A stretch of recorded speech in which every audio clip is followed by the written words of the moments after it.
تو حضور علیہ السلام نے اس شخص کو دیکھا کہ وہ سخت کمزور ہے، اس کی کمزوری کو بیان کرنے کے لیے استعارتاً کہا گیا کہ چوزے کی طرح کمزور۔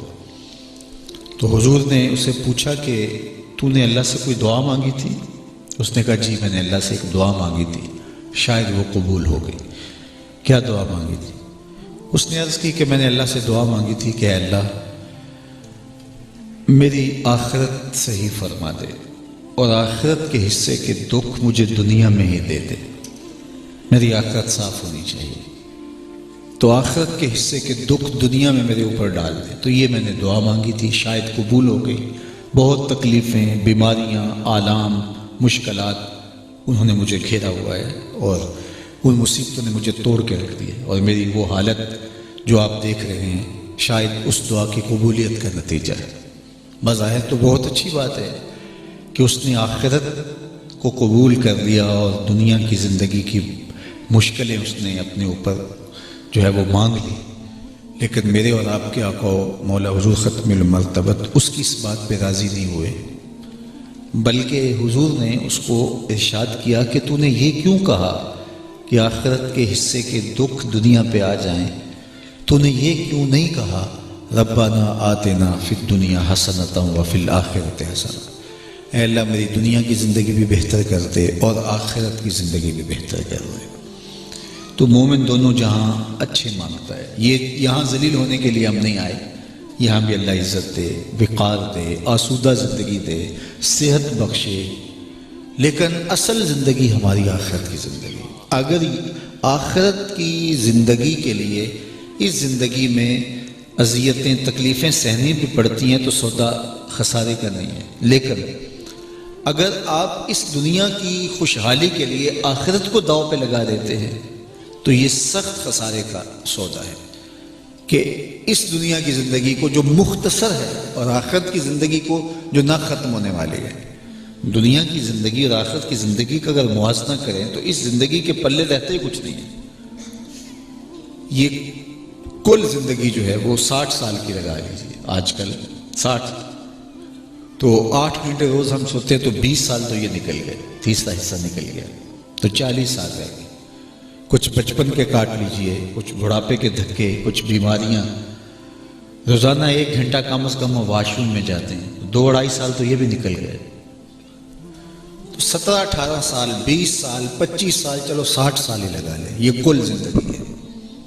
اور آخرت کا ایک دن قرآن بتاتا ہے 50,000 سال کا ہے، 50,000 سنہ، 1 سال کا نہیں، 100 سال کا نہیں، 1,000 سال کا نہیں، 50,000 سال کا ایک دن، اور یہ ساری زندگی 60 سال کی۔ اب ذرا پلڑے میں دونوں کو رکھیں تو اس زندگی کے پلے رہتا کیا ہے؟ اور پھر اس کے بعد وہ 50,000 سال کے دن گزرنے کے بعد قصہ تمام نہیں ہے، پھر نہ ختم ہونے والی زندگی شروع، جنت میں چلا گیا، اندھیروں میں چلا گیا، ظلمت میں چلا گیا یا اجالوں میں چلا گیا، جنت کا باسی بنا یا جہنم کا مکین بنا۔ بلکہ حدیث پاک میں آتا ہے، صحیح بخاری اور دیگر کتب حدیث اٹھا کے دیکھیے کہ جنت میں جنتیوں کو ایک ہی خدشہ ہوگا، کہیں موت نہ آ جائے، اور جہنمیوں کو ایک موہوم سی امید ہوگی، کہیں موت آ جائے تو جان چھوٹ جائے۔ پھر مینڈے کی شکل میں موت کو لایا جائے گا، اور جنتی جنت سے اور جہنمی لمبی لمبی گردنیں نکال کے جہنم سے دیکھ رہے ہوں گے، اور مینڈے کو ذبح کر دیا جائے گا، موت کو ذبح کر دیا جائے گا۔ حدیث پاک میں آتا ہے کہ جنتی اتنے خوش ہوں گے کہ اگر موت کو موت نہ آئی ہوتی تو یہ خوشی سے مر جاتے، اور جہنمی اتنے دکھی ہوں گے کہ اگر موت کو موت نہ آئی ہوتی تو یہ صدمے سے مر جاتے، پھر نہ ختم ہونے والی زندگی۔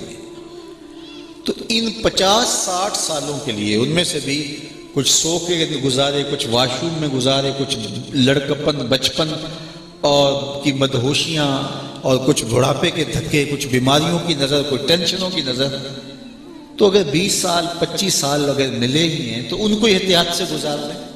حضرت داتا گنج بخش علی حجویری علیہ رحمہ کے مرشد شیخ ابو الفضل فرماتے ہیں الدنیا یوم ولنا فیہا صوم، دنیا ایک دن کے برابر ہے، ہم روزہ رکھ کے کاٹ رہے ہیں، تو کٹ ہی جائے گی نا۔ تو کہا کہ ہم تو بس روزہ رکھ کے دنیا کاٹتے، اصل تو آخرت ہے۔ تو اس دنیا کی زندگی کو آخرت کے لیے گزاریں۔